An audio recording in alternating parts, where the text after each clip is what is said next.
Hey there. Have you ever really stopped to think about what it takes to build a life that's not just successful, but, deeply stable and prosperous, even when things get tough?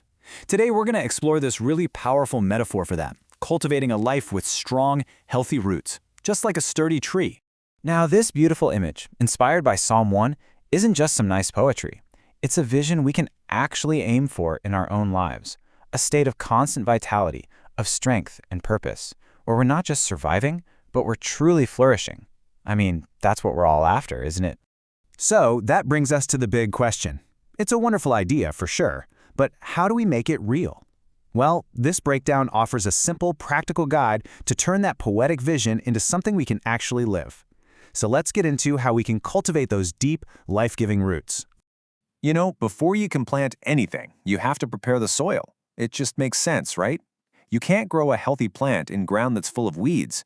So our first step is all about clearing out the stuff that can choke our potential and stop our growth before it even starts. The wisdom in these 3 steps is just incredibly practical. It gives us a clear process for protecting our inner soil. And these aren't meant to be rigid rules, but more like wise practices. First, we step away from advice that leads us astray, like stuff that prioritizes a quick win over integrity. Second, we choose not to follow harmful paths, like habits of complaining or holding grudges. And third, we learn to ignore that destructive ridicule, that cynicism that tries to convince us our efforts just aren't worth it. Okay, so once we've cleared the ground, we can't just leave it empty. That's not enough. We have to proactively add the nutrients, the water, and the sunlight that'll actually feed our roots and help us grow strong. The crucial word here is delight. So often we think of following wise principles as an obligation, a chore. But this completely flips that on its head. It's about finding genuine joy, clarity, and life in timeless wisdom. It's not something we have to do, but something we get to do because it guides and sustains us.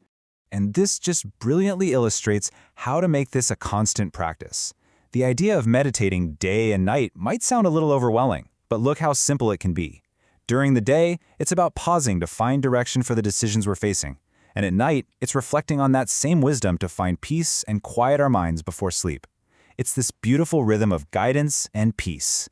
So we've talked about clearing the ground and finding nourishment. Now let's explore how we connect these 2 ideas. This section is all about closing the gap between understanding and actually doing, because intentional action is absolutely the key to real growth. I love how simple and powerful this statement is. Strong roots don't just happen by accident. A flourishing life isn't a matter of luck. It's the result of conscious choices we make, day after day, to cultivate the life we want to live. It all comes down to being intentional. To make this real for you, here is one clear, simple, and totally achievable action step. Just one thing. This week, find a moment, maybe it's with your morning coffee, to just pause for 5 minutes. Ask yourself one question. What wise truth or piece of advice can give me perspective for the rest of my day? That's it. That's how you start watering the roots. And hey, one more step for your plan. Identify one of those weeds we mentioned. Maybe it's a tendency to complain, and just intentionally decide to pull it out every time it pops up this week. To finish up, let's just take a quiet moment to let this message sink in. Let's turn these ideas into a personal intention, a simple prayer for the kind of growth we've been talking about. I'll read this out loud, and I invite you to read along with me, just making these words your own. Lord, help me to set down deep roots in your wisdom, so that I can grow strong and bear good fruit in my life. Amen. And finally, I want to leave you with this question. It shifts our focus from simply learning to actually living. So think about it. Based on the strong roots you want to cultivate, what is one piece of good fruit, an act of kindness, a patient response, a wise decision, that you want to produce in the world this week?